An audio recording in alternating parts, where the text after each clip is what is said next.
Doctor Baba Saheb Ambedkar open university.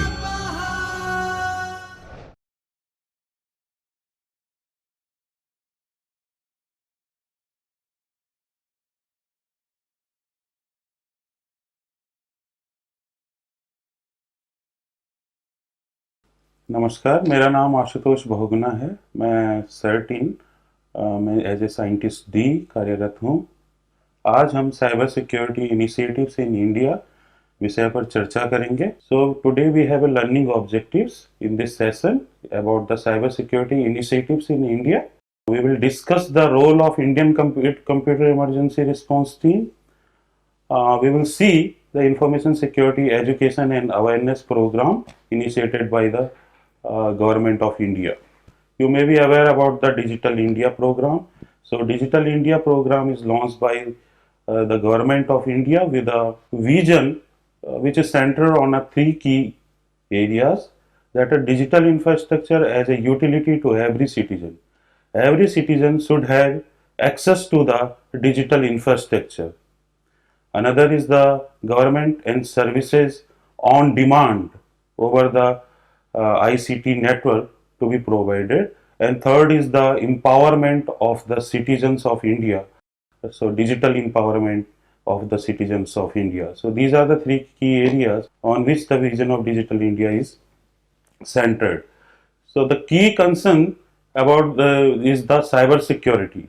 So cyber security, the ICT infrastructure and the services and the digital growth, what we have to do is the manage the cyber security concerns which arise from the cyber security threats and cyber security malicious actors. First, like we will see in a cyber security concerns, that expanding role and implementation of technology across sector in the country. So today we are relying more and more on the ICT infrastructure, and so our attack surface also increased. Second is the volume and complexity of information technology ecosystem in the country. Third is the growth in volume of transactions and sensitive data exchange. So rapidly changing security and threat landscape. As we know, on the daily basis there are new threats, new malware, new viruses are emerging, and those are the threats to the cyber infrastructure. So there is a shift in attack vectors and the nature of their launch. So today attackers are able to remotely conduct the attack on the ICT critical infrastructure and ICT infrastructure and services. So to reduce the cyber security risk exposure of IT infrastructure and ecosystem in the country, that's the objective and that's the concerns for the governments, organizations and sector across the world. So in India, if we see the top level national document is the National Cyber Security Policy, which is a guiding document which provide a guiding document how we should secure our country's cyber ecosystem. This cyber security policy facilitates creation of secure computing environment. This provide the guide to stakeholders actions what they need to do. It provides a roadmap and articulates our strategy how we have to protect our cyber security ecosystem of the country. In the policy, the implementation of policy is by the means of actions by the government, actions in the collaboration of PPP model, action by the private sector and the academia. So National Cyber Security Policy is the top level document of a country and is available at the Ministry of Electronics and Information Technology website, that's www.meti.gov.in. Another document created by CERTIN is the Cyber Crisis Management Plan, and this Cyber Crisis Management Plan is created with the objective to protect the cyber infrastructure, ICT infrastructure within our organizations, and how we have to react to if there is any cyber attack. What are the policies and procedures and way to react to the cyber attack. So this cyber crisis management plan needs to be implemented by all the organization and sectors to protect their information infrastructure. Cybersecurity, the role of CERTIN. The CERTIN stands for Indian Computer Emergency Response Team.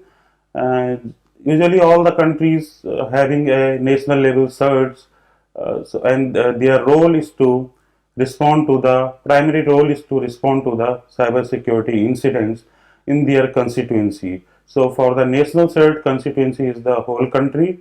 For the sectoral CERT, like a finance CERT, if you talk about power CERT, we talk about, they look for their constituency is that specific sector, and they respond to the cyber attacks, cyber attack targeting that particular sector.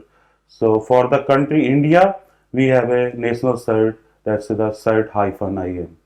So Indian Computer Emergency Response Team is enabled under Section 70B of Information Technology Act, and it's a national nodal agency to serve as a national agency to perform the following function in the area of cyber security.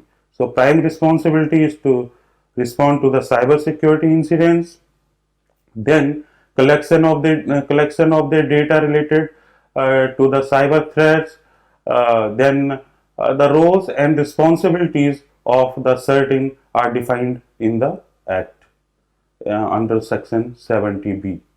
So cybersecurity incidents as seen in the country are like web defacement, changing the home page of any website by the malicious actors, attackers, malware propagations, then web application based attack, and as you can see in the list, the different and various type of attacks are there. Insider attacks are there are phishing attempts are there. So those attacks are type of incidents are seen in the country. So in CERTIN, the work process, there are several vendors, agencies, international forum reporting, providing information to the CERTIN, and then CERTIN is analyzing those reports, those incidents, and then helping the organizations victim to resolve and respond to the cyber security incident or a crisis.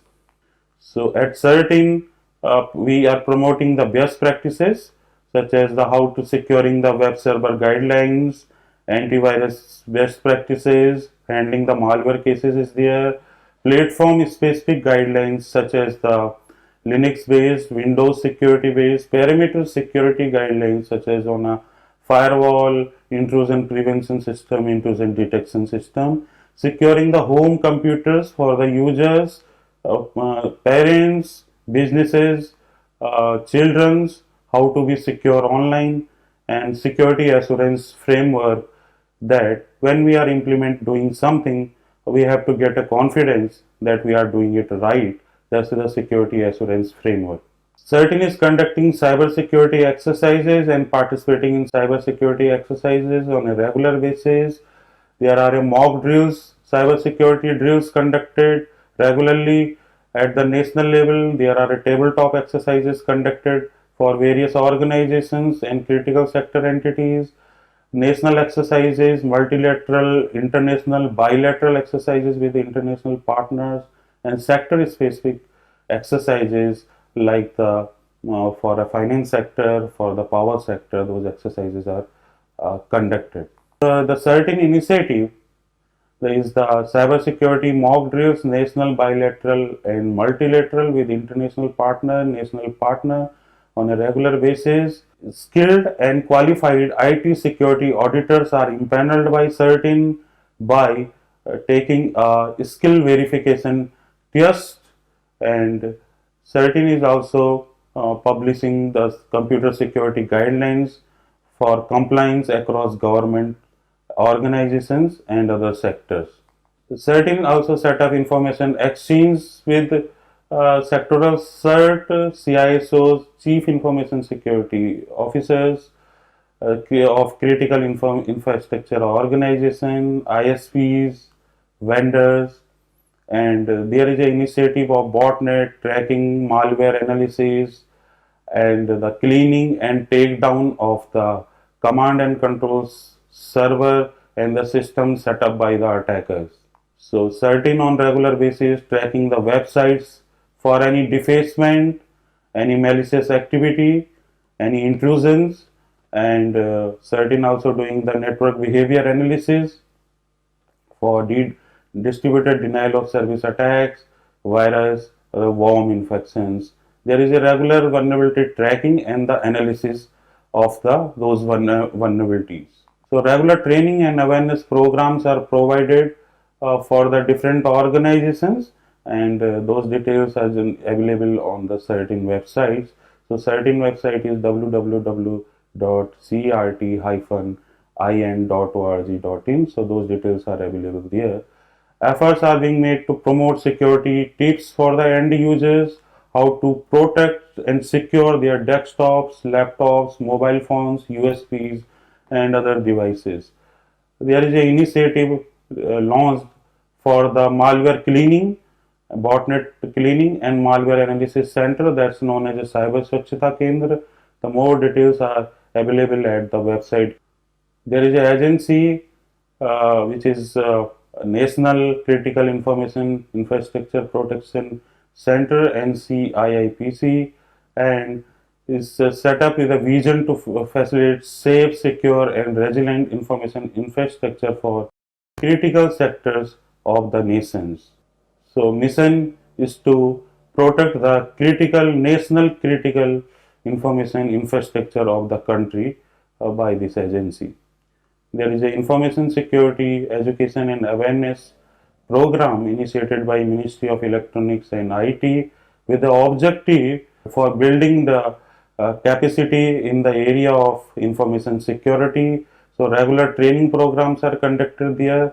More details are available in the slide given there, and so they are creating the more information security professionals so that we can protect the ecosystem, cyber ecosystem of the country. Chief Information Security Officer Guidelines (CISO) guidelines are released by Ministry of Electronics and IT, and it defines the roles and responsibilities of the Chief Information Security Officers of the organizations, and especially critical sector organization. So it's having those details of the CISO guidelines, what is expected from the CISOs is available at the ministry website. That's the meity.gov.in. There are cybersecurity research and development initiated of Government of India and the ministries, and they invite the various projects from the academia and the researcher to contribute to the cyber security by developing the tools, by developing the methodologies and frameworks for securing the cyber security ecosystem, for securing the information infrastructure of the country. So cyber security research and development details are available at the meity.gov.in, that's I already discussed. Cybersecurity frameworks for banks are released recently by the Reserve Bank of India in June 2016, and that framework is for the banks to how they protect their ICT infrastructures and services which are relying on the cyber infrastructure. So this is the empanelment process by the CERT-in, and it's having, as you can see, is having a 5-step process. And the first step starts with the document verification, document evaluation of the auditing organizations. Then there is a offline test of those auditors, skill assessment test of those auditors. Then there is a black box online test of auditors. They have to qualify all the steps, and then they have to come for a PIS, personal interaction session, to add the CERT-in to defend their reports. Then there is a background verification, their credential verification, and finally then if they qualify all these steps, then they are impaneled by CERT-in. So organizations, entity can make use of those vendors, those service provider for getting their infrastructure audited from the security point of view. For the incident reporting and information exchange, you can write at the incident at the rate crt-org.in. There is a toll-free number, there is a toll-free fax, there is a incident reporting form available at a website. If some cybersecurity incident happens, so organization report those details at the incident at the rate cert-org.in. So government is enabling the CSERT, CERS and information sharing and analysis centers, that's the ISACs. So CSERT stand for the Computer Security Incident Response Teams, then Computer Emergency Response Teams and ISACs. So these are the name of the agencies who take care of the cybersecurity incident, who respond to the cybersecurity incidents and improve the cybersecurity of particular sector or a country. So the level of operations, if you see, there are a national level certs, there are a sectoral certs, there are organization level certs also, and there are states government certs also. So that's the one of the objective of the government, that to enable the entities, sectors, states and organization to create their own certs. So this was about the initiative of the cyber security initiatives in India. So in summary, we have discussed in this session about the various government initiatives taken in the cyber security. We have discussed about the CSIRT, CERTs bodies and their activities. We have discussed about the information security education and awareness project. We have discussed about the various activities of the CERTing, like the empanelment, incident handling, cyber crisis management plan. So that's for all for this session. Thank you very much. स्वाध्यायः परमं तपः।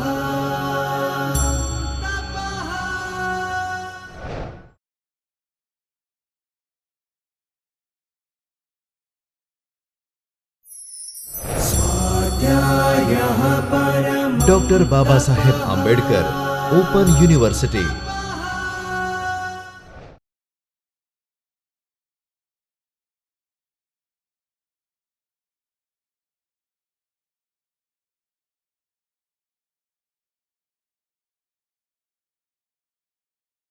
नमस्कार, मेरा नाम आशुतोष बहुगुणा है और मैं as a scientist D Indian computer emergency response team 13 में कार्यरत हूँ।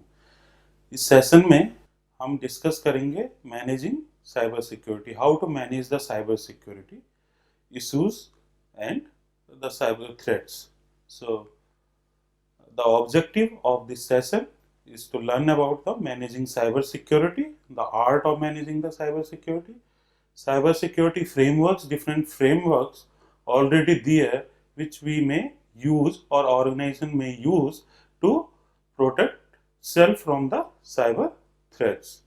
Then we will discuss maturity models, the cyber security maturity models. That's the roadmap of an organization to move a ladder of a maturity.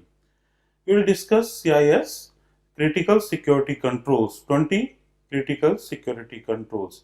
If at some point of a time we cannot do everything available in a framework, so what we can do, we can implement, at least do the 20 critical controls, so we can say that we are reasonably safe. Then we will see the cyber security must have at least condition, minimum baseline. So that's the cyber security must haves. So managing the cyber security.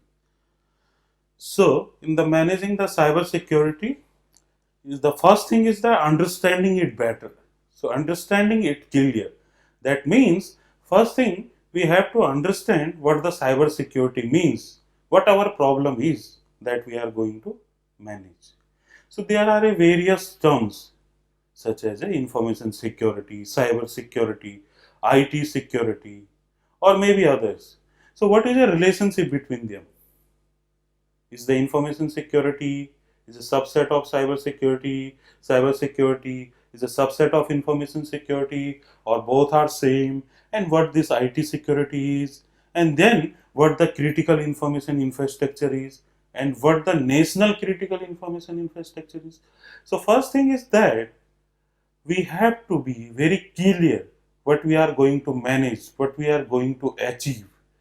So here I will refer to a source, CIPedia. So visit this website, CIPedia. This may help you to clear what you understand by cyber security, information security. There are various definitions by different countries, different organizations, and different entities. So that the definition, first thing I suggest you to make your definition of a cyber security and the information security. In a literature, if you will search for, you will identify, some says that the cyber security is subset of information security, and some few says that they are neither superset, subset, they are intersecting each other. They are a set A and set B and intersecting each other. So the first thing is to the making the understanding of the cyber security, definition of the cyber security. So first thing, after doing that, but the other challenge is that managing with limited resources. We are not having unlimited resources. Our funds, our manpower are the challenges for doing the cyber security, managing the cyber security. So effectiveness of security controls. So sometimes I have seen that in many organizations, in many audits, we have set up some security controls.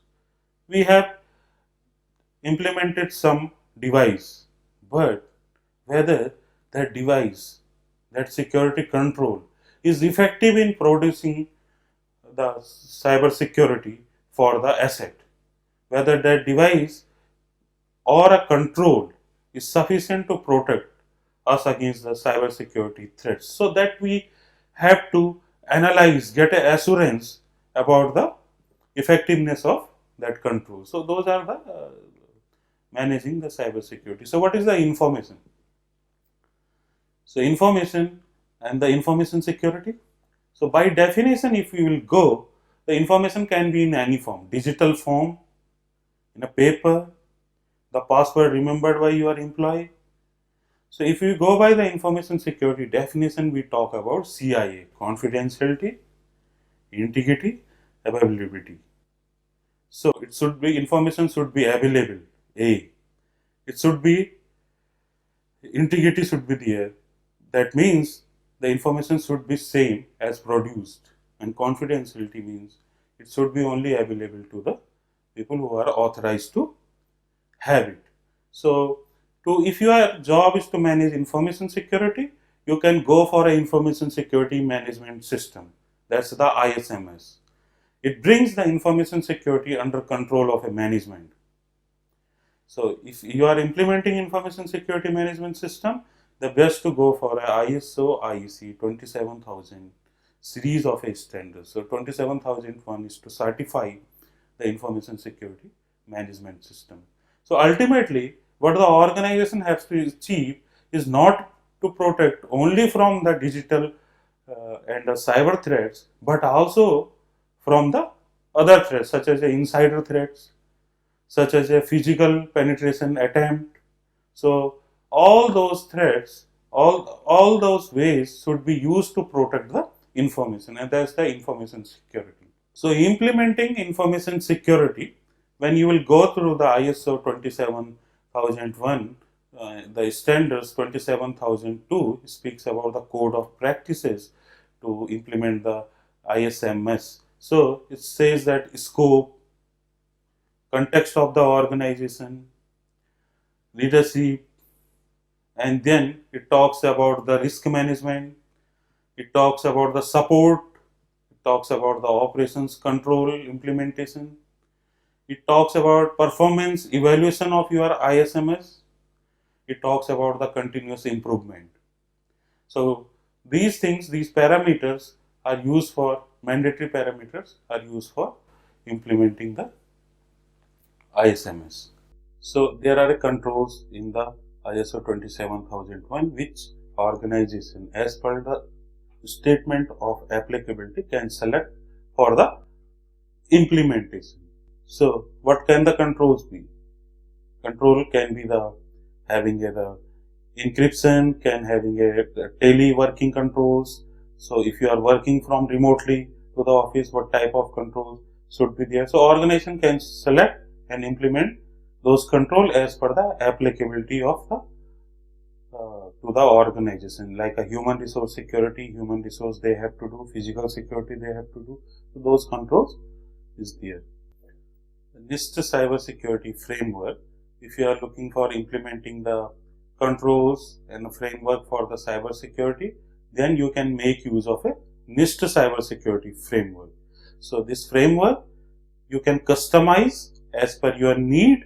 You can select the implementation tier, and then you can make your profile and implement for our organization to protect the ICT and your cyber domain from the cyber threats. So there are a framework core, framework implementation tiers, and framework profiles. So this the organization implementation tiers and profile can select, and the core. So what is the core component of that framework is to identify, then the protect, then there is a detect, then there is a respond, then there is a recover. So what it is the identify the assets, identify all the assets. Then second is the protect them from the cyber threats and cyber attacks. If there is a cyber attack, then third is the detect it. If there's some attack is going on, then there is a respond. If attack is successful or someone is trying to attack, if there is some incident, then respond to that incident. Then recover from the cyber security breach or an incident. So this is the framework core. This framework core is having these 5 categories, and then there is a list of activities what organization need to do, categories and subcategories which organization need to can implement and select based on their resources, their applicability to their organization, and can move to a better cyber security. So in identify, if you will look at the details within an identify category, then we can say asset management, business environment. So manage all the assets which is within your purview. Then business environment of your organization, governance structure, risk assessment, what type of a risk are there for your organizations, risk management strategy, whether risk is accepted, whether risk is rejected, whether risk is mitigated. So those, then there is a supply chain risk management. If your vendors or in a supply chain can cause a attack to your organization. So these things are under identify. In protect, what you have to do is to use the protective technology like IPS or parameter security devices, antivirus solutions to protect from the cyber threats. Similarly, data security is there, administration of devices is there, maintenance of devices is there, awareness and training, because people are also important part of cyber security ecosystem. So their awareness and training is also very important. Then detect, if someone is trying to attack or already compromise the system, then detect that attack or attempt of attack. So continuous monitoring, reviewing the log and detection devices, detection process should be in a place to successfully detect the attack or attempt of attack. If the attack is successful, then respond to it. Respond to it by analyzing its cause, reporting to the authorities, identifying mitigation actions and the improvement and the countermeasures and communication within the organization and outside organization if that incident is there. Then recover means to come to the original as it was earlier before the attack. Then that planning should be there, what actions need to be taken to run the system again with the 100% features. So those things comes under the recover. There are subcategories under those categories, and that you can see, you can download that NIST cybersecurity framework document from NIST website and can go through the implementation tiers and the subcategories and other references. Okay, so the next topic is about the building the cyber resiliency. So building the cyber resiliency is supported by the cyber crisis management plan. So cyber crisis management plan are different from the incident response plan. Incident response plans are when you are responding to the incident. That plan help you to respond to the incident. But cyber crisis management plan not only talks about the response but also about the proactive actions also. So that's the building the cyber resiliency. So goal of any cyber resiliency, building cyber resiliency within organizations is anticipation. So risk analysis, anticipation of the threats, attacks to the organization, protection and detection. And then withstand if there is an attack is successful. Then recover from that attack if attack is successful and evolve to the improved posture. So these are the cyber resiliency goals which a organization can implement. So cyber security capability maturity models are there. These maturity models help the organization to assess their current posture, current state, where they stand in terms of a cyber security and where they have to move to the next level. What the actions they have to perform, identify those actions to move to the next level.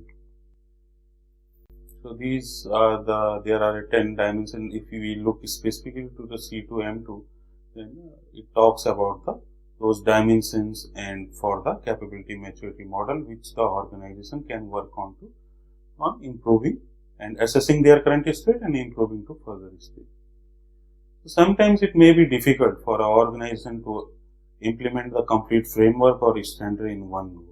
So what is the solution suggested is that implement the CIS critical security control. So at least do these 20 things and then the most critical worries will be gone. So at least you can do these CIS critical security controls, at least you can do these 20 things which are you can then move to the further to implementing the frameworks and standards. There are 20 controls, so you can also see and look into those controls like a vulnerability assessment and penetration testing. What it is? Vulnerability assessment means looking for the weakness in a system, doing the vulnerability assessment. Then penetration testing means doing the penetration attempt on the system. Red teaming exercises are there, which test for a people, process, technology, all three components. Data recovery capabilities. Suppose there is a WannaCry ransomware attacks on your systems. The data is encrypted. So there should be data recovery capability within your organization. Antivirus, anti-malware software, anti-malware solutions should be implemented here. But the most important, as if you see, the first and the second category is the inventory. That's the most tedious and challenging task to do in a cyber security. Most of the organizations are not aware what the software they have, what type of hardware they have, where it is placed. So it is saying that in a 1 or 2 that there should be an inventory of a hardware, authorized and unauthorized hardware. There should be an inventory of authorized and unauthorized software. There should be secure configuration of the devices, hardware and software. Those things are, so at least we can do these basic 20 controls. Sometimes it may be challenging or you are assessing a cyber posture of an organization. So we suggest that at least you do the cyber security must have 5 controls only. So we can say these are the cyber suraksha ke 5 seal. So at least start with 5 controls. So what the roadmap we suggest is that start with 5 controls if you are having a very, very limited budget with no resources at all. So start with 5 controls, then move to 20 controls, then move to the cyber security framework, then ultimately information security framework. Along with that, you measure your maturity using the capability maturity model. So 5 controls, when talk about the first thing is again the inventory. Know what is there in terms of hardware, software, what is authorized, what is not authorized. Secure configuration, that's important again. Continuous vulnerability assessment and remediation. Look for a weakness, vulnerability in your systems, in your network, in your applications, and patch them, remove those weaknesses. Controlled use of administrative privileges means the administrative right should only be limited to a limited people. So it should not be that all people can access the system as an administrator. It should not be like that. All the employee of an organization accessing systems as an administrator. And then anti-malware solution, because there is a virus, malware, and problems of spywares are there, ransomwares are there. So it's better to have an anti-malware solution. So we start with 5, move to 20, and then go to cybersecurity framework, and finally reach to the information security management systems. So that's the art. We discussed roadmap, we propose to the organization to implement. So in summary, we discuss cybersecurity frameworks of NIST, ISMS, Information Security Management System, ISO 27001. We discussed the maturity models, and then we discussed the roadmap, how the organization can move to a better cybersecurity or information security posture by at least starting with 20 critical cybersecurity controls or 5 cybersecurity must-haves. So that's all for this session. Thank you very much. स्वाध्यायः परमं तपः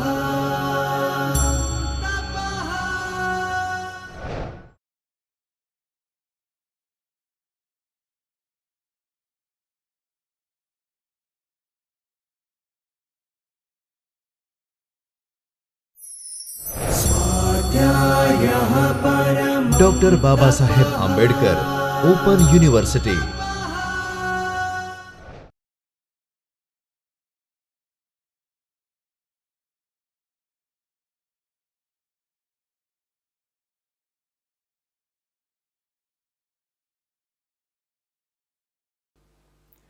नमस्कार, मेरा नाम आशुतोष बहुगुणा है और मैं as a scientist D Indian computer emergency response team 13 में कार्यरत हूँ। इस सेशन में हम डिस्कस करेंगे wifi threats and security. So wifi जैसा कि हम सभी जानते हैं, सभी यूज करते हैं, तो उसमें किस तरह से अटैकर और हैकर उसमें वल्नरेबिलिटीज को एक्सप्लॉइट कर सकते हैं और कैसे हमें उसको सिक्योर करना है। So learning objectives are the wifi security challenges. What are the challenges other than the already existing challenges of the LAN networks? What type of threats are there to Wi-Fi networks, and what are the security best practices, what we can do to protect the users and the organization from Wi-Fi, those threats, Wi-Fi threats. So what is a Wi-Fi? Wi-Fi is the name of a popular wireless networking technology. As you know, we all using this, and this the wireless local area network, WLAN. So the Wi-Fi alliances define Wi-Fi as any wireless local area network products that are based on the IEEE 802.11 standards. So this is defined by the Wi-Fi Alliance definition of a Wi-Fi, and we use it on a daily practices. We use it for connecting our laptops, mobile devices, and the tablets.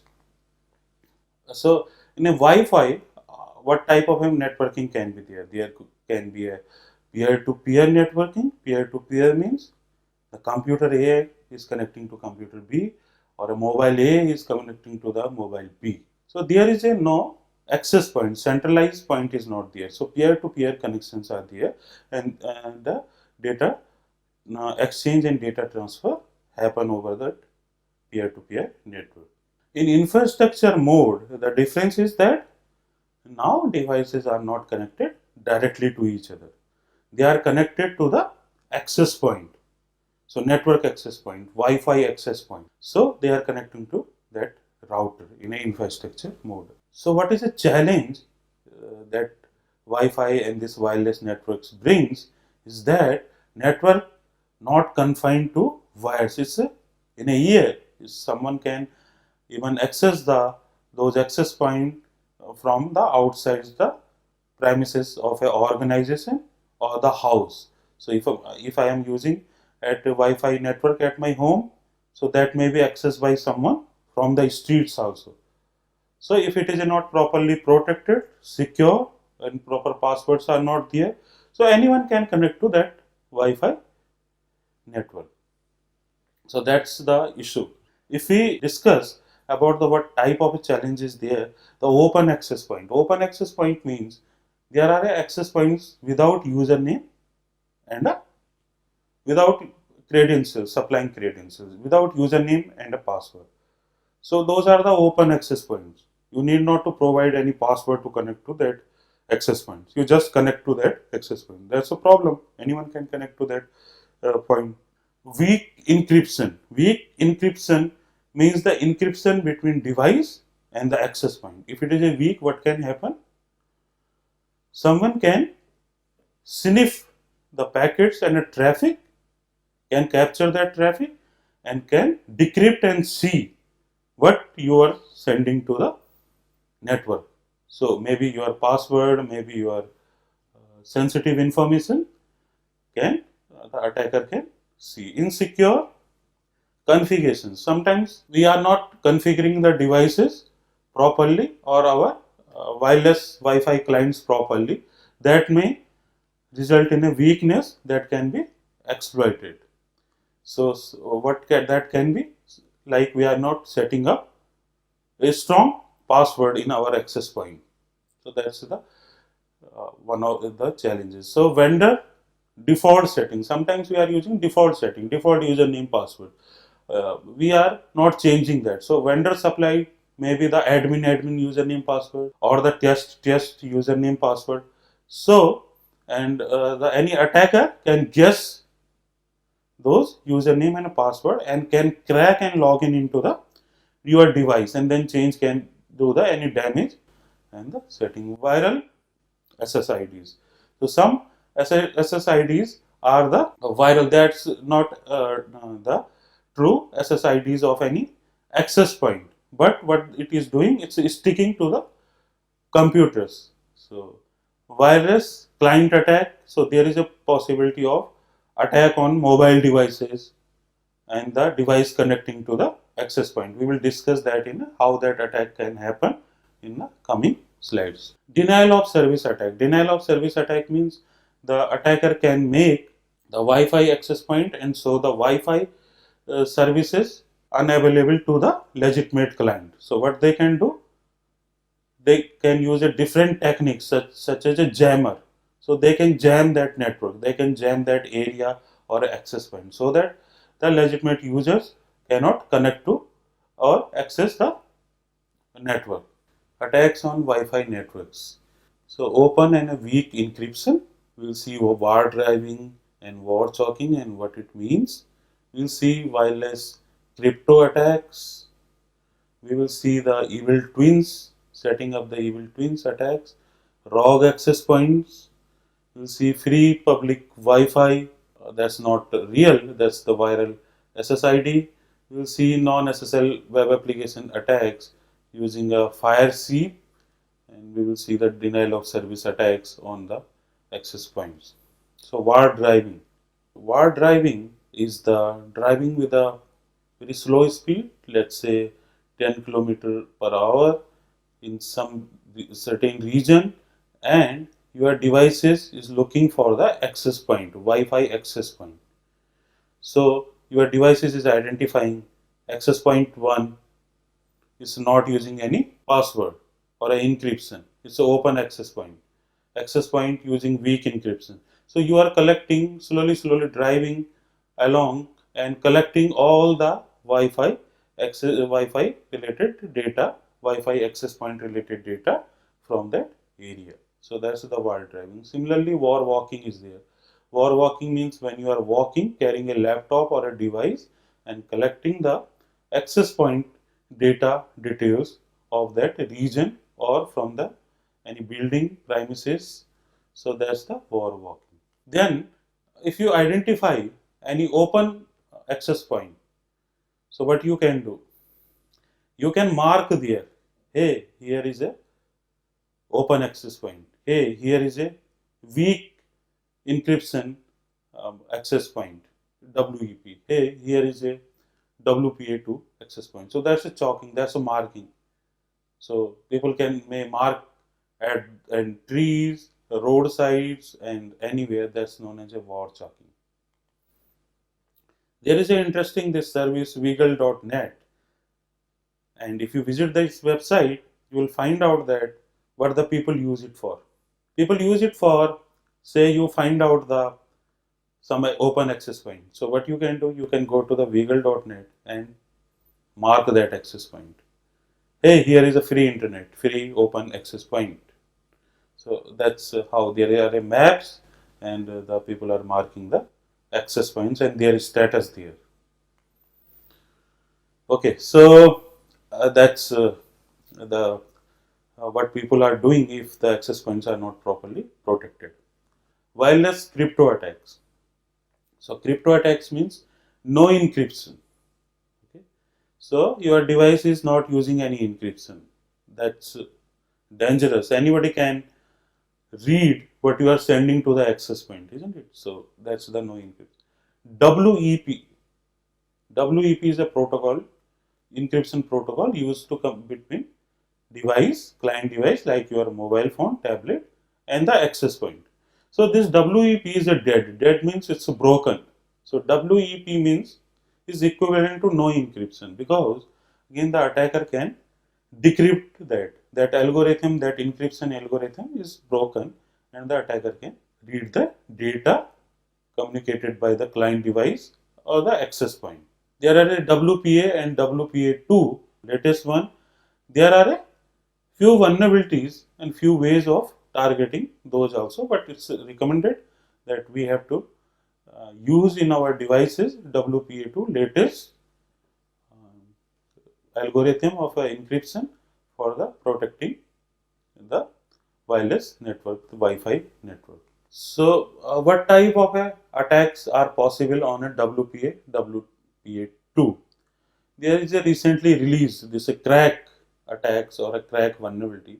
It's a key reinstallation attacks on WPA2 protocol. You can go into the details by searching about the crack vulnerability and weakness. Basically what was happening is the attacker is forcing the access point, again set up the key, and in that process the attacker was able to get that key. So now the patches and the updates are released by the vendors, and the device can be patched. So if your devices are not patched for this weakness vulnerability, so you can patch them. Dictionary based attacks means someone is guessing the password key and to try to decrypt that. There are some few cloud based services also. They claim that if you submit that packet capture there of a wireless network, Wi-Fi network, then it can crack the WPA2 WPA encryption and provide you with the communications between the access point and client machine. Another category we discuss is the evil twins, honeypot attacks. So honeypot attacks is something like that. So suppose your device is looking for a say XYZ access point and or XYZ hotel access point, and suppose the attacker set up a malicious access point and says, hey, my name is XYZ hotel.com, XYZ hotel access points. I am your access point, connect to me. So if your device is connected to that network, attacker network, that's the evil twin attacks or a honeypot attack. So what attacker is doing? Attacker is listening to what your device is requesting for. So suppose your device is requesting for a access point which you were connected to the earlier, say lab 123, that was your access point name. So lab 123. Now you are not at a lab, you are at your home or some other area where lab 123 is not there. So your device will search for lab 123 network. So attacker will set up and say, hey, I am a lab 123. So your device will connect it to the attacker set up access point, and now the attacker, whatever you will send and communicate, attacker can capture that, can see that. So that's the Evil Twins honeypot attack. Rogue access points. What's a rogue access points? Rogue access points means access points which is not authorized by the organization or a owner. So what the attacker can do, they can come into an organization, can connect access point there, and can make their entire network wireless Wi-Fi. So that's the rogue access point. So like you see how the rogue access point can come. So suppose there is an employee, he is not aware, but what he is doing, he is connecting to the company network. But his device, his network tablet, his laptop tablet or a mobile phone is acting as a hotspot also. So what he is making? He is making his company network available over the Wi-Fi. So that's the rogue access point. Another is the access point. Someone enter into your organization, place some ball or say some doll or in a pen drive shape, something they inserted into your network, placed into your network, that is transmitting the information to the outside, that is making your network Wi-Fi. So those are the rogue access point. So that's the responsibility of an administrator and an employee also to identify those rogue access point and remove them from the network. So what this rogue access point can lead to, what attacker can do, data leakage, data can be taken out, free internet access is there, scanning for services, vulnerabilities and exploitations. So from those rogue access point, the attacker can further search within a network what type of vulnerabilities are there, what type of net services are there which can be further exploited. So session hijacking, FireSweep. So this FireSweep is to demonstrate a vulnerability. That's the HTTP session hijacking attacks, and this is an add-on of a Firefox. So suppose some web application is not using a properly protected SSL for the communication. So what this FireSweep add-on can do, it can hijack the session when the people are connecting to the access point, especially access point at the airports and the free networks, free Wi-Fi networks. This is a viral SSID, that's the free internet. So viral SSID declaring as a free internet, but there is nothing like a free internet. So the viral SSID from an infected wireless enabled computer to another. So what it is doing, it is spreading from one system to the another system. So what attacker can do? So if a victim machine is searching for viral SSID, attacker can set up own machine to advertise that SSID. So SSID, like honey pot attack we have seen Evil Twins, in a similar manner, if you are looking for viral SSID, attacker can set up that thing and then can listen to all the communication and can control your machine. There are DOS attacks, denial of service attacks on the networks. The DOS attack on the Wi-Fi network is what is the simplest way? So unplug the power from access point. So access point, no power, so no Wi-Fi network. Jamming the ear, jammer, use the jamming device and jam the airwaves, so no Wi-Fi network available. Rogue dissociation, rogue deauthentication. So attacker is sending deassociation and force deauthentication request to the access point, which is then disconnecting the client from the access point. So and they are doing it on a continuous basis. So that's the denial of service attack on the networking. So what are the security best practices for the Wi-Fi? So first thing is the change default username password in router access point. So your router access point should be Wi-Fi router or Wi-Fi access point should use a strong password, a credential to log into or connect to it. It should not be default or a vendor supplied or the test admin. Those are the weak and easy to crack. Change default SSID and disable broadcast of SSID. So SSID broadcast and SSID name of your Wi-Fi network. You can change that, then attacker cannot guess which version, which vendor, which version of softwares, firmware your router is using, which router you are using. So if suppose it is of a XYZ company, you are changing that SSID. So attacker cannot identify which version it is, making it difficult to compromise. Turn off the router when not in use. So suppose you are not using the Wi-Fi, so just turn it off. Use WPA2, use the strong and updated and patched version of WPA2, and then patch and upgrade your drivers, devices and firmwares whenever there is any update available from vendor. User awareness is important. Aware the user, that's the key. Awareness is the key. They should be aware about the security issues and best practices. Disable auto connect features in your devices. So auto connect features should not be there.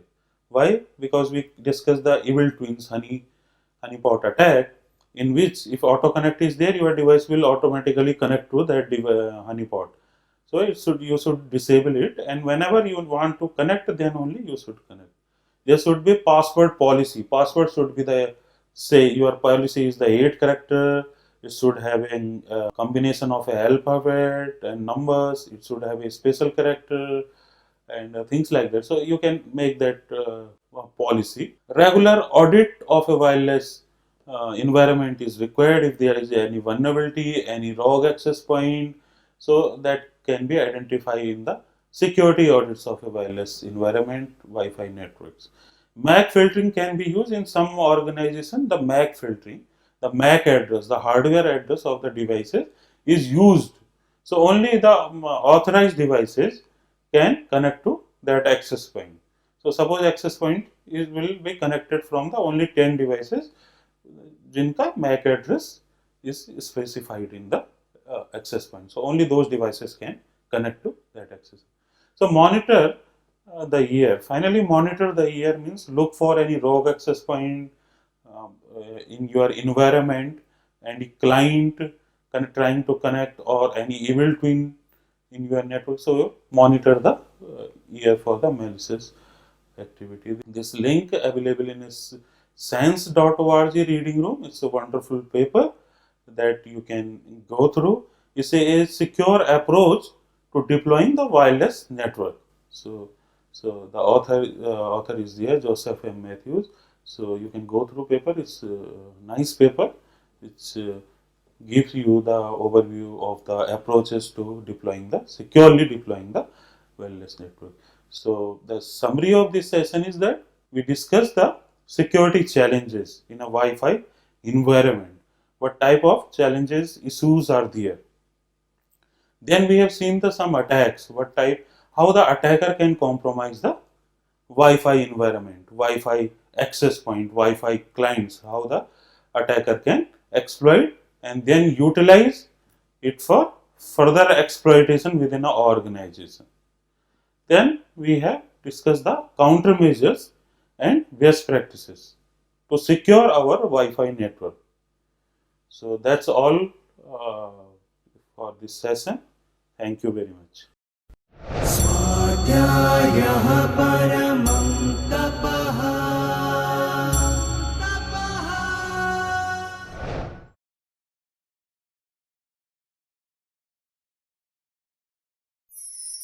स्वाध्यायः परमं Dr. Baba Saheb Ambedkar Open University.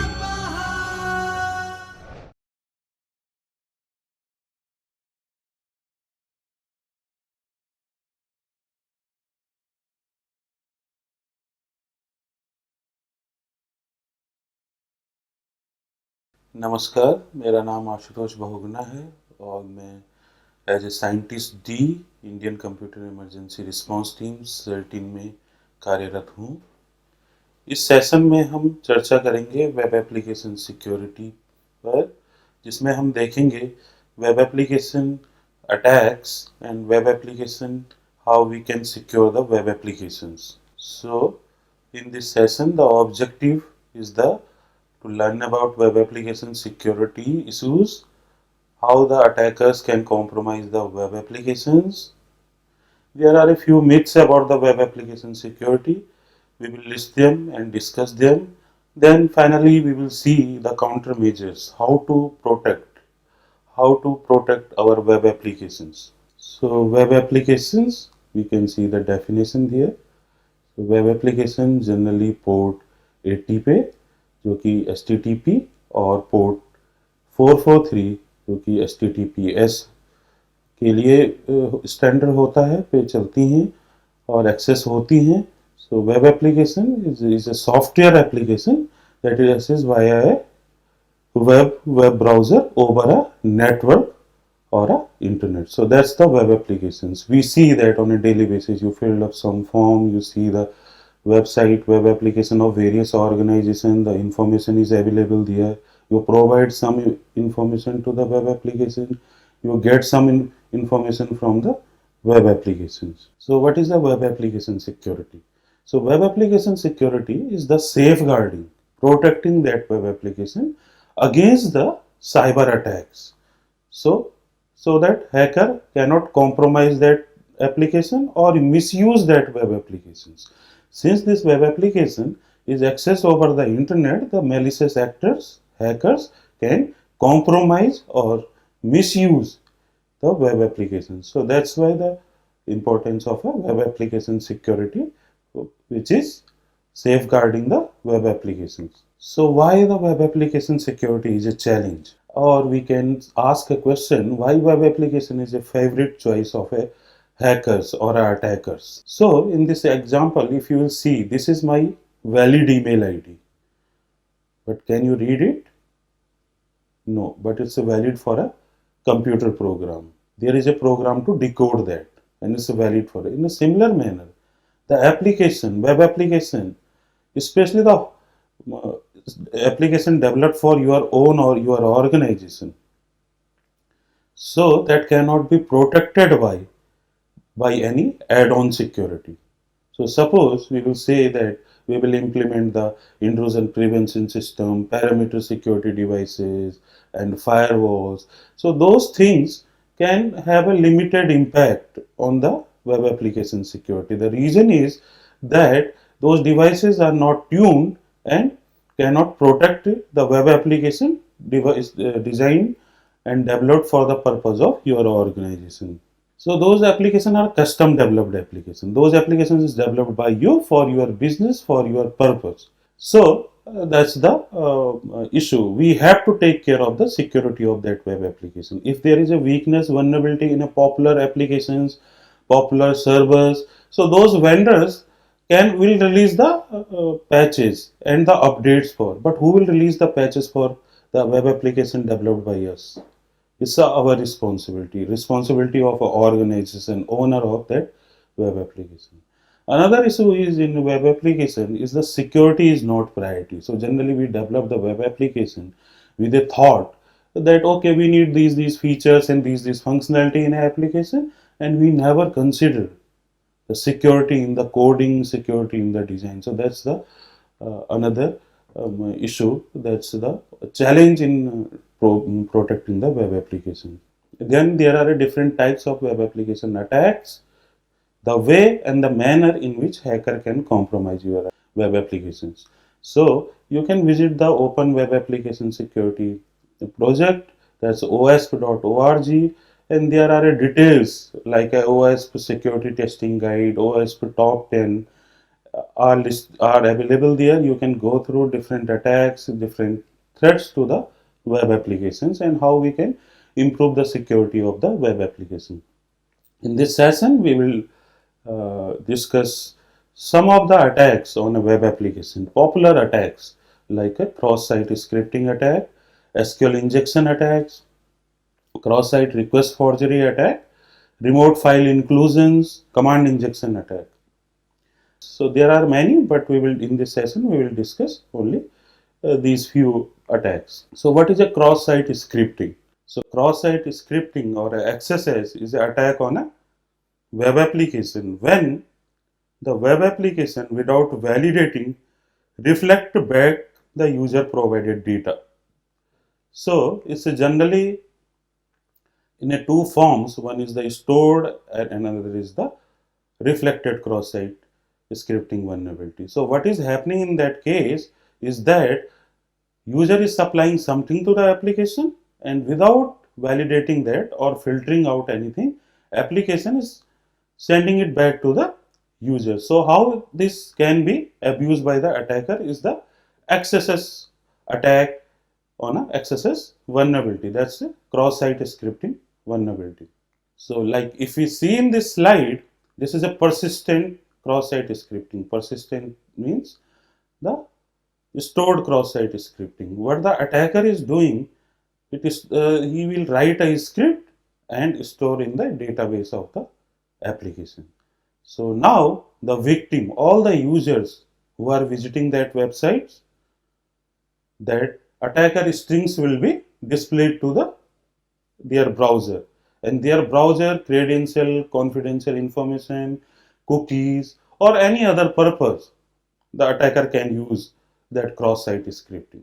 So cross-site scripting is the attack which can be used for credential stealing, stealing the information, compromising the browser, and for the phishing attacks. Another attack is the SQL injection. So SQL, you may be aware about, is a structured query language, and the SQL is used for a communication language between the web application and the database.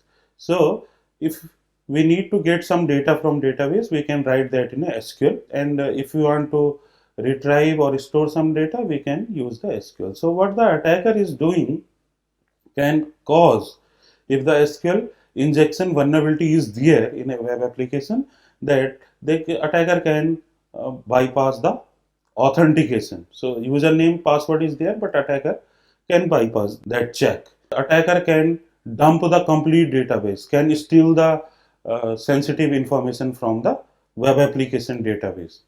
So how it works, if you see that, suppose for an example, this is one of the example, that there is a query which is selecting the username and a password, validating the username and a password from in the database.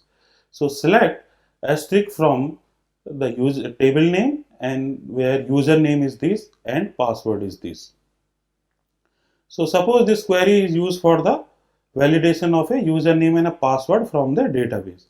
So what the attacker can do, instead of supplying username and a password in a login page, attacker can inject something like this, or 1 is equal to 1, and then hash or a dash dash. These are the comment character.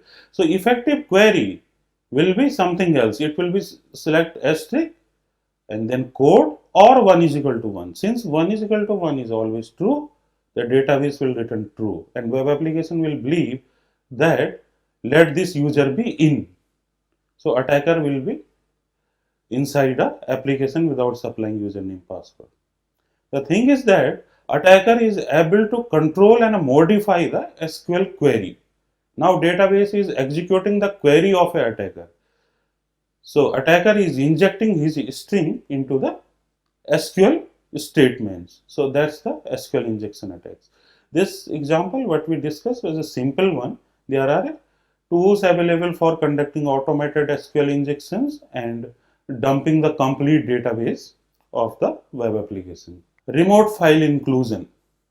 So remote file inclusion is another attack in which attacker can include the remote malicious file to the victim server. So suppose the application is vulnerable to remote file inclusion. So what attacker will do? Attacker will include a malicious remote file. Those files are known as generally the web shells. So web shells will be included, and by including the web shell or a remote code or a remote file to the victim machine, attacker can control that web application and web server. He can execute the command, he can change the home page of that application and causing the defacement, and can do other type of a damage to that application. So web shells. So a screenshot of this is a web shell.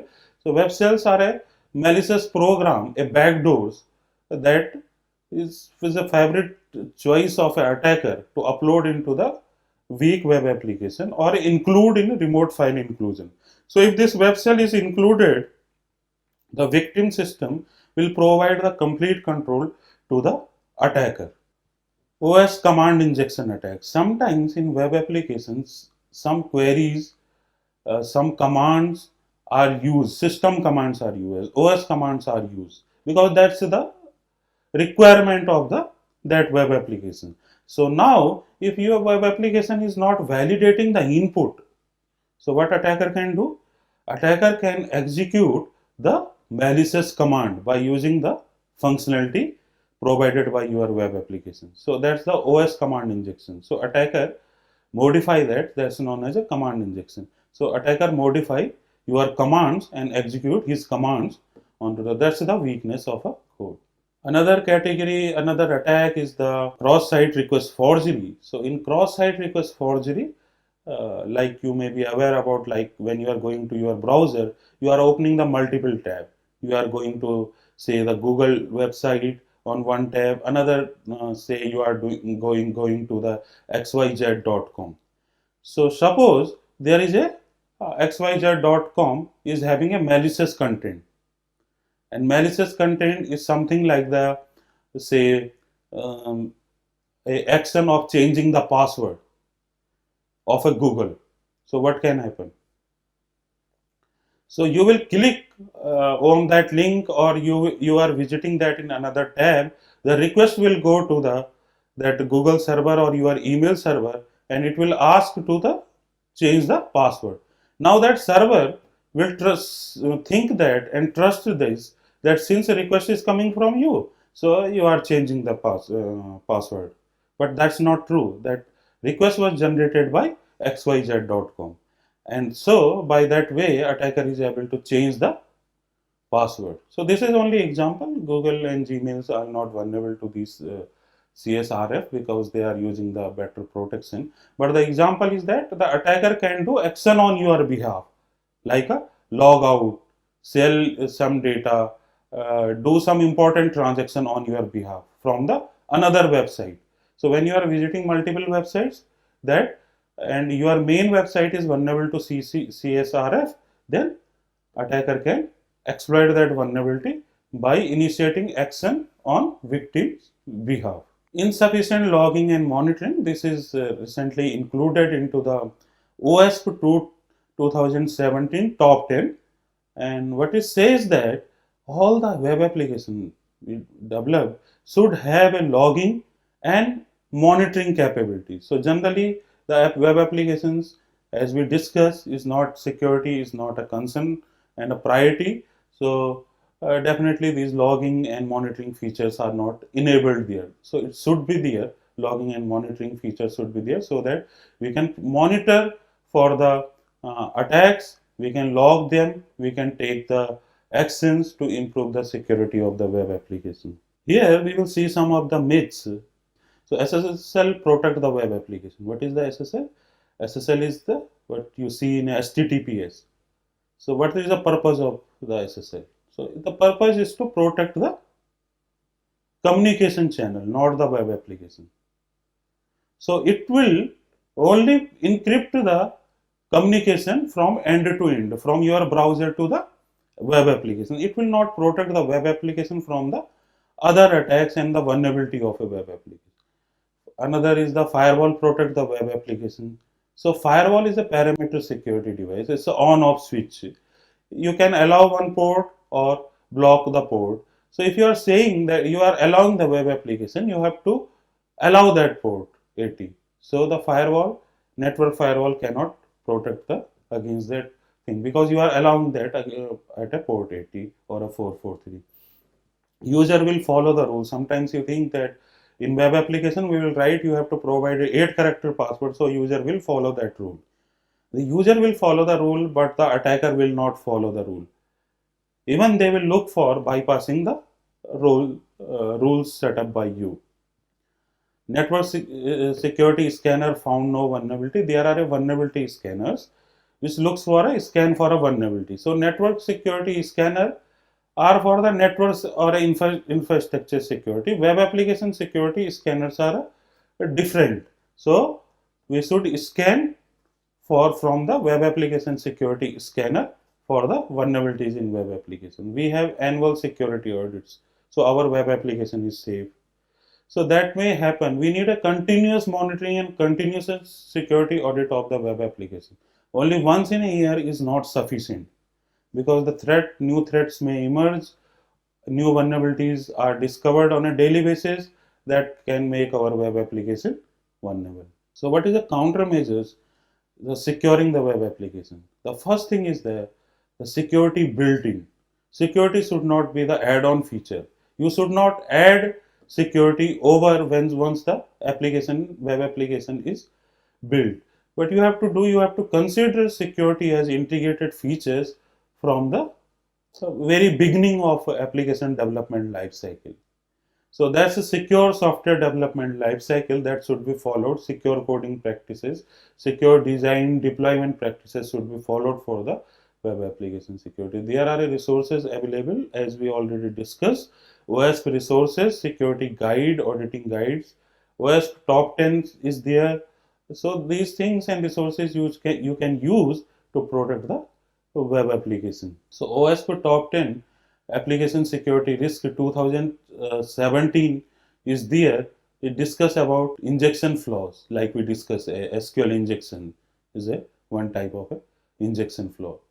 It talks about the broken authentication, where authentication is not properly implemented. It talks about the sensitive data exposure, when the sensitive confidential data, passwords of say users are exposed. It talks about the XXE attacks. It talks about the broken access control. There is a difference between authentication and access, you may be aware about. And the access control is that when the logged in users and user can bypass what the roles assigned to him and permission assigned to him. There are another is the security misconfigurations, when during the deployment and during the configuration of web application there is a security misconfiguration. Cross-site scripting, we already discussed. This deserialization attack, insecure deserializations, when there is a possibility of an attack, like in a Java serialization of objects are implemented. So if that is not implemented properly, there is a possibility of exploiting that features. Another category is using components with non-vulnerability. Sometimes we are using plugins, CMS, and other plugins and features for our web application. We are integrating them. So what that can bring, if it is a vulnerable, that can bring vulnerabilities to our system that can be exploited by the attacker. Insufficient logging and monitoring, we already discussed that. The applications should have a logging and monitoring features. So in summary, what we have discussed in this session is the web application security is important. It's our responsibility. It should be built in within a web application. We should follow the secure software development life cycles.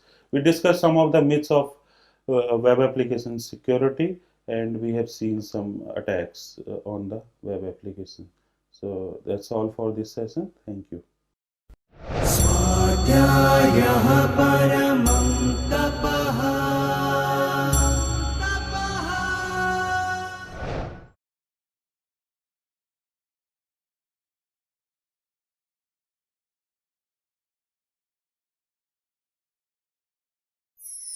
स्वाध्यायः परमं Dr. Baba Saheb Ambedkar Open University.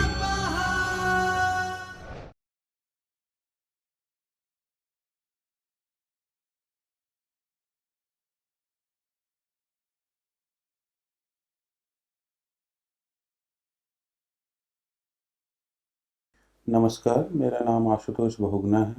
मैं Indian computer emergency response team में as a scientist D कार्यरत हूँ। आज हम इस session में cyber security threats विषय पे चर्चा करेंगे। So these are the learning objective of this session. is the current threat landscape. We will discuss the relationship between events and cyber attacks. We will discuss about the client-side threats, targeted attacks, and then finally the attacks on the server side. So, current threat landscape, if we see, there is a threats of malware, that's like a virus, ransomware, spyware. We see attacks on a web applications and web services, attack on a trust infrastructure like digital signatures, like DNS servers. There is a attacks on industrial control systems and SCADA systems. There is a social engineering attacks such as a phishing attacks and targeted attacks. There are a attack on finance sectors and financial instruments such as the banking services, online banking, internet transaction, mobile based application used for financial transactions. So we are seeing, observing there is an increasing trend in these types of attacks. So if we see what is a malware, it is the malicious program, malicious code, which is created with the objective to do something malicious. So it's designed for doing something not intended by the victim. So it's created by the malicious actors. So some of the categories of malwares are like virus, worm, spyware, ransomware, trojans, and the different other categories of key logging software, phishing based keyloggers, and other is the category of a ransomware. Ransomware is the program, and recently we know about the WannaCry ransomware. And the ransomware, what it does is the encrypt the victim systems and then ask for a ransom, usually in the bitcoins and any other cryptocurrencies, for providing the decryption key to the victim. So it in fact the victim computers make it useless and the victim cannot operate it without paying the ransom. There is a increasing trend in web-based attacks like SQL injection attacks. There is a cross-site scripting attacks. In the project OWASP, Open Web Application Security Projects, you can visit the website also. You can see the different top 10 list released in recent list is released in 2017 of the top 10 categories of the attacks and threats to the web applications. So web application attacks rely on the weakness in the application program, web application program, and it exploit the vulnerability of web applications, and then attacker is able to compromise the systems of our organization. Exploit kits are another category. What those kits does is the look for the different weaknesses in the victim systems and client system, and then if there is any vulnerability in that system, then it exploit that vulnerability. So exploit kits are the collection of a different exploits within a single software, which then scan for vulnerable systems and exploit it and provide a backdoor to the attacker. Now the attacker can completely control that systems remotely.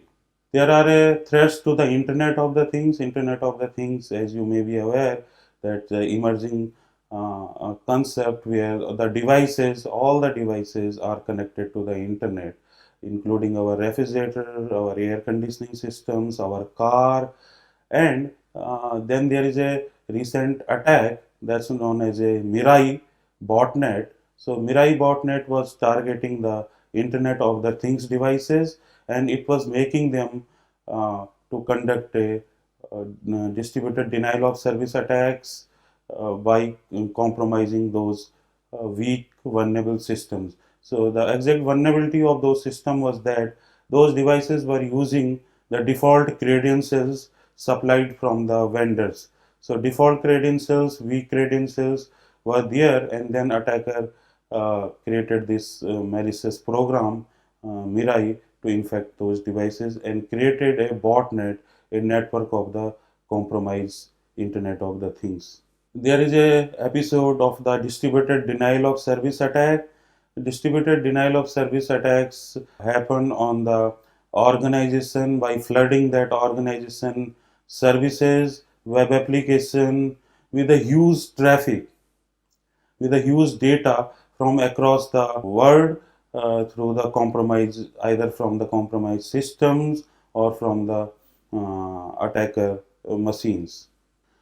There are incidents of the attacks on trusted infrastructure, like the issue of a ROG certificate. So we trust the digital certificate issued by the trusted agency, a certifying agency. Suppose that certificate is forged, so our trust is also breached. So that's the attack on a trust infrastructure. There is a possibility of denial of service attacks on a that certifying agency network, so that at the time you cannot verify the authenticity of the certificate. There is a possibility of a compromise of a domain name systems. So we trust the domain name system that we provide the URL and it convert it into the IP address. Now what will happen if the DNS system is compromised by attacker or under control of an attacker? The attacker that the compromised DNS system will supply the wrong malicious IP address to our query, and then will take our browser to the malicious website.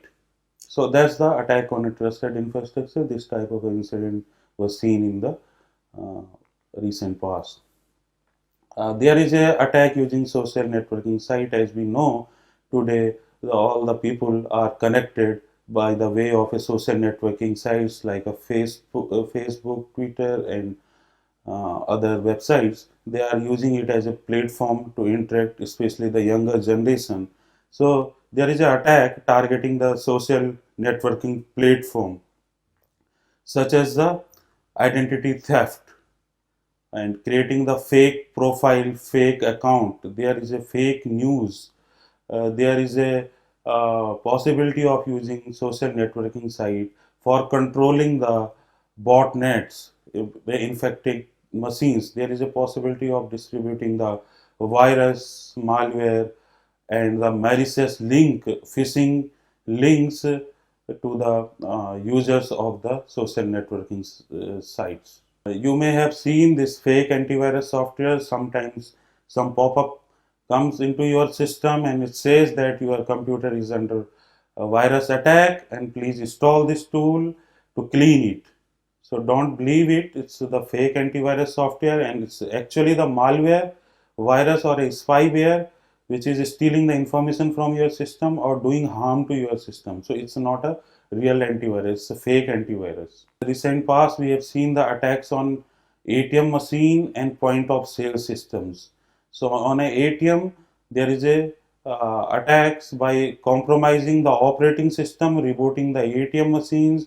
There is a theft on cloning of the debit card from the ATMs and point of sale systems, and sometimes in some cases attacker injected the malware in ATM systems and point of sale systems to steal the card data of the user. So card data, pin are stolen from the ATM and POS devices, and those then used by the attackers to create a fake ATM and fake ATM to withdraw fraudulently the money from the victim's account.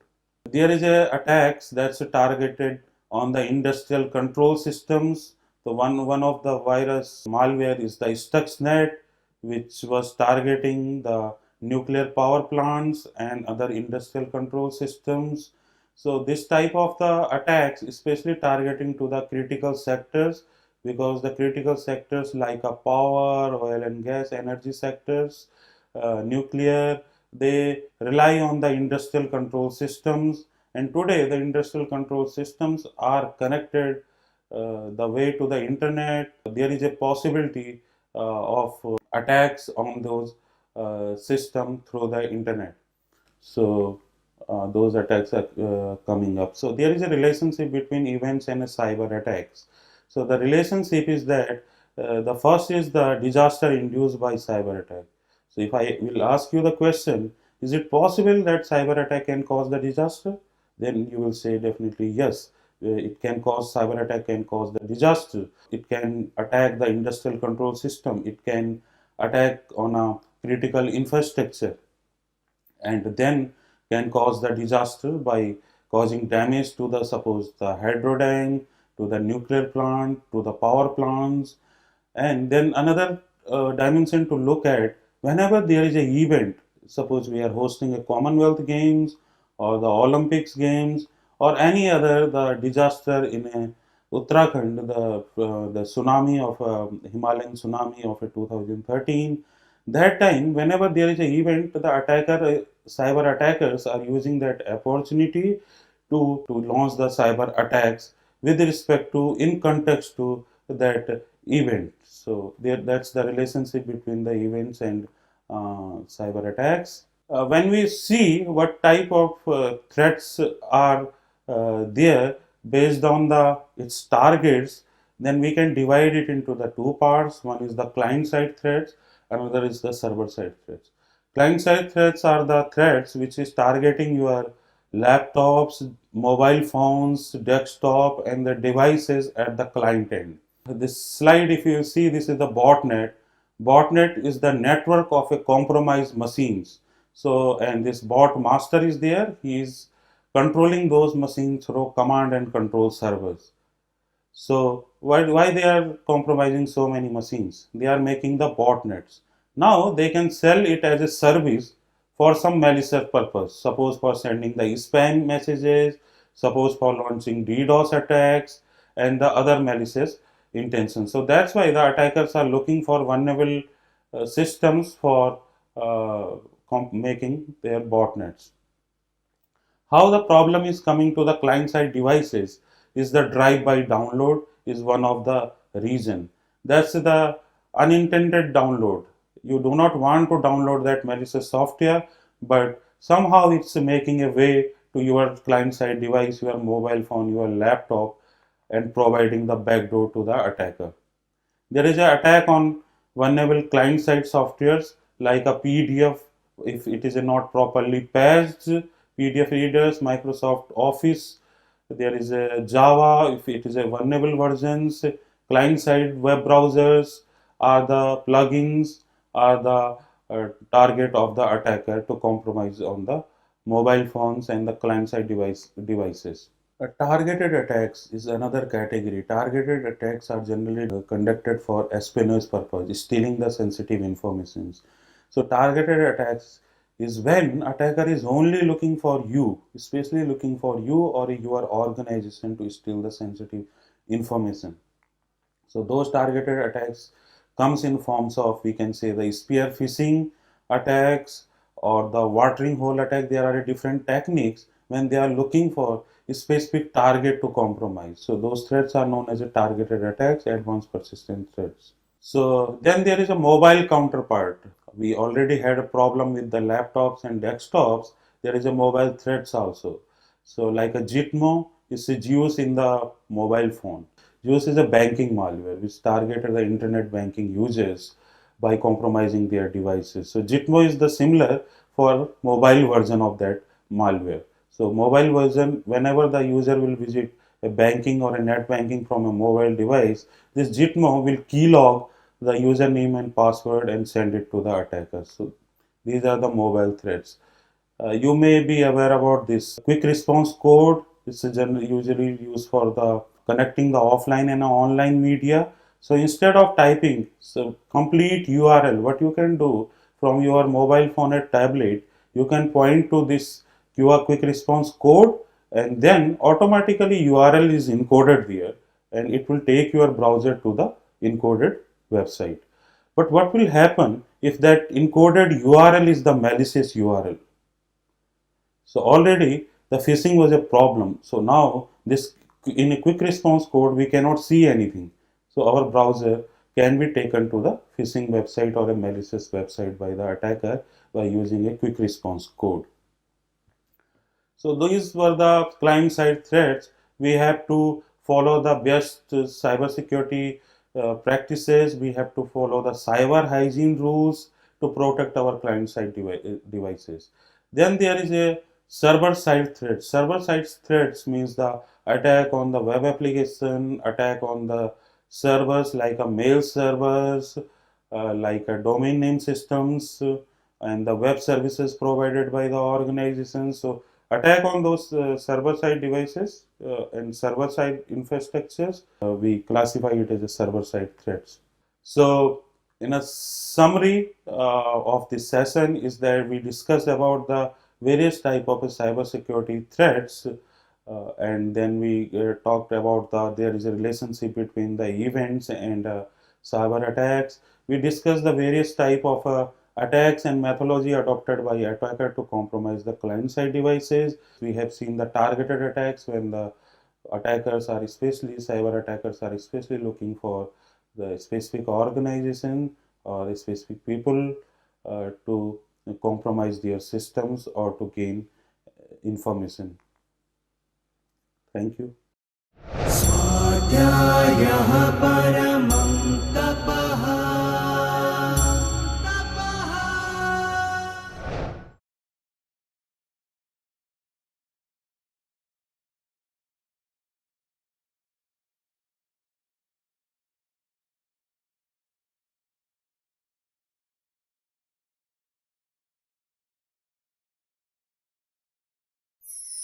स्वाध्यायः परमं Dr. Babasaheb Ambedkar Open University.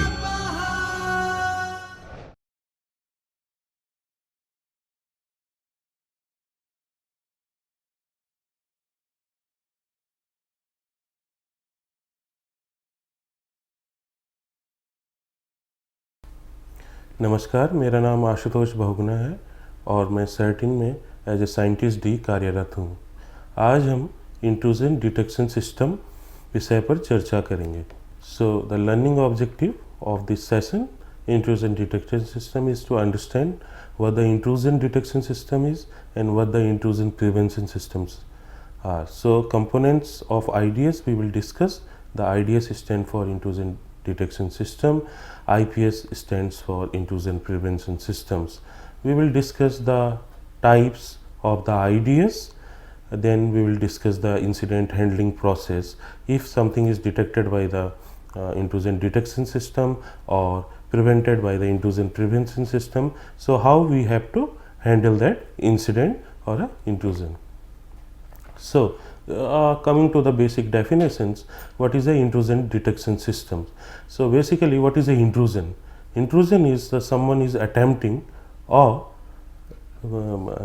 if someone is attempting to compromise your system or a network. So that's the intrusion attempt. Intrusion detection system is a device or a software application. That means it can be a hardware appliance or it can be a software application that monitors network or a system activities for a malicious activities or a patterns or a policy violations, cyber security policy violation, and produces report to the management station. So it's having a management stations, that's the monitoring screen where you can see if there is any policy violation of if some traces of attack or some malicious patterns are identified in a network or a system. So it can be a hardware appliance and a software appliance. So it's a intrusion detection system. Then there are another type of devices known as intrusion prevention systems, IPS.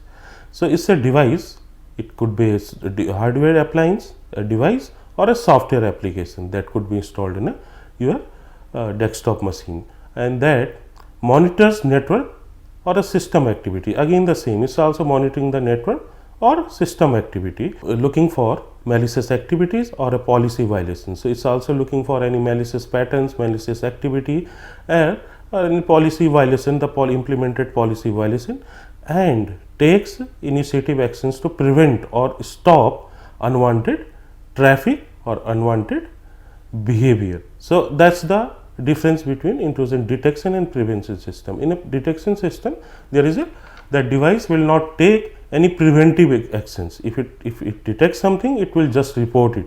It will not try to stop that malicious behavior.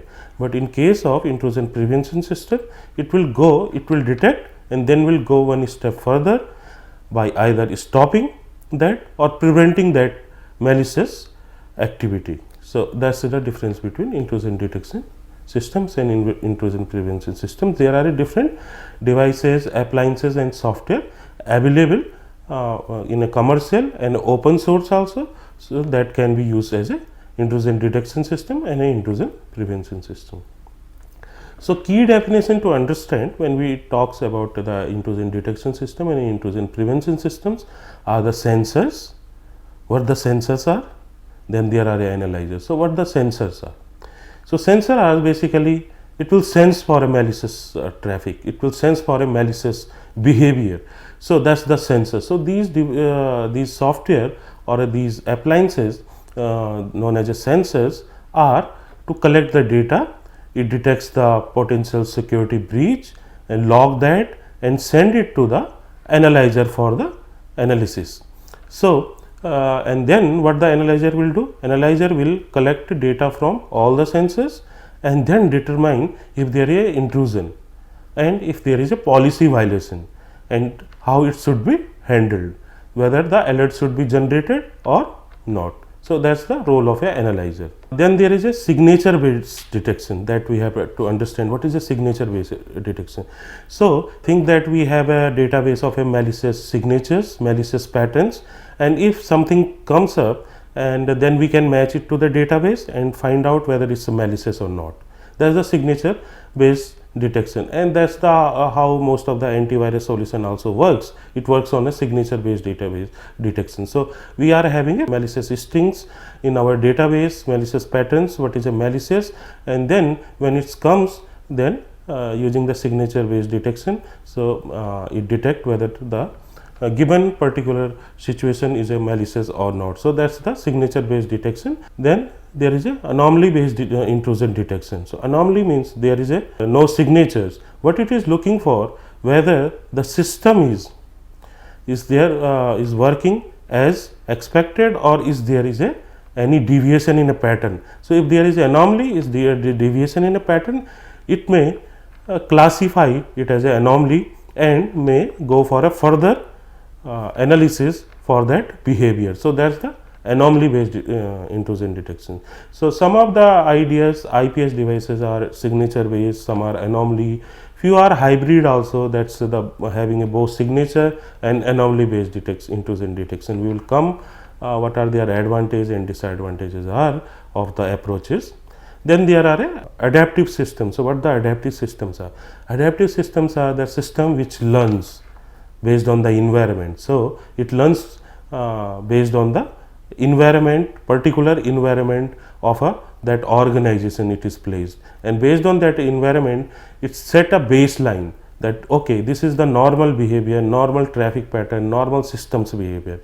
So, if something goes beyond that, it is the anomaly, it is the anomaly and it detect as a malicious activity, and that systems learn as the new findings comes up. So, those are the adaptive systems. This slides give you the idea of the different IDS components, and basically it is to understand how the different things works.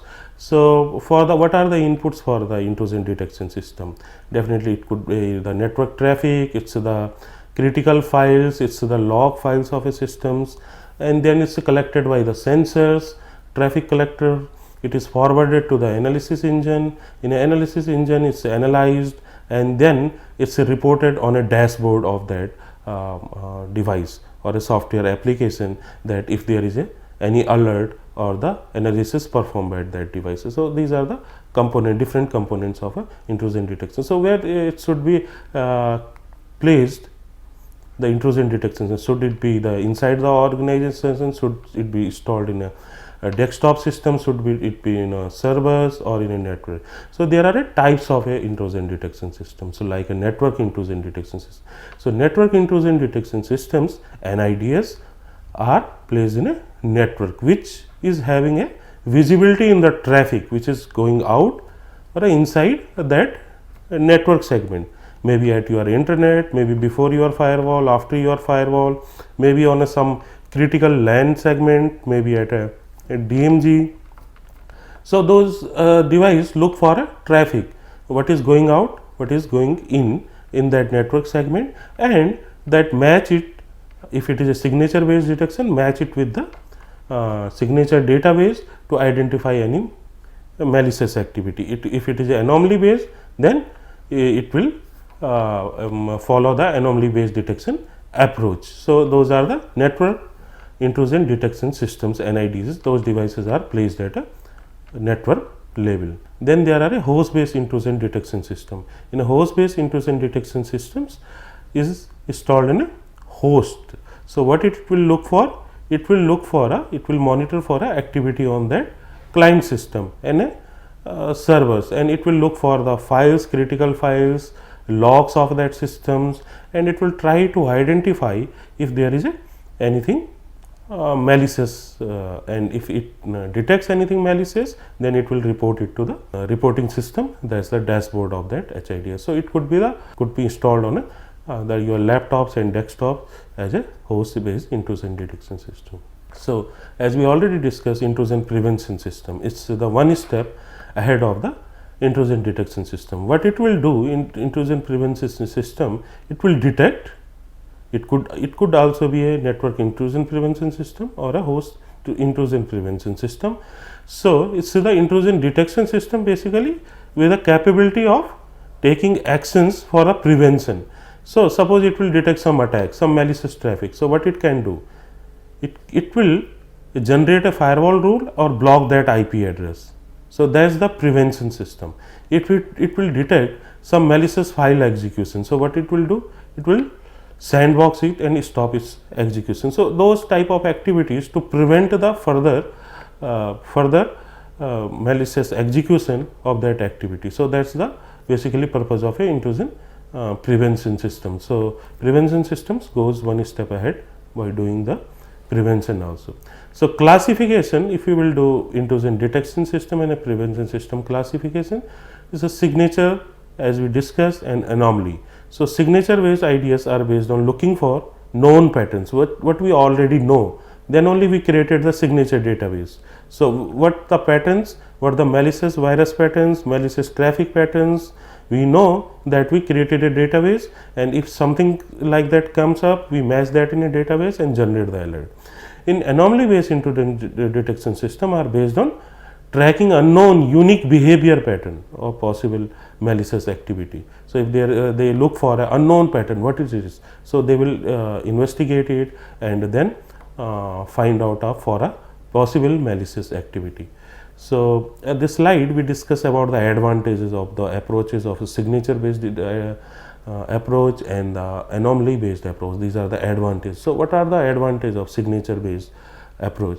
So, low alarm rates, since we have a already verified database of a malicious activity. So, alarm rate will be only accurate, there will be less false positive and the accurate alarm rate, and hence it will be the low alarm rate.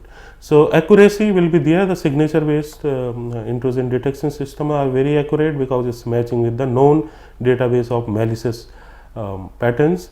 Then the speed is very fast because it is matching with the database. So, the speed of that signature based approach is very fast.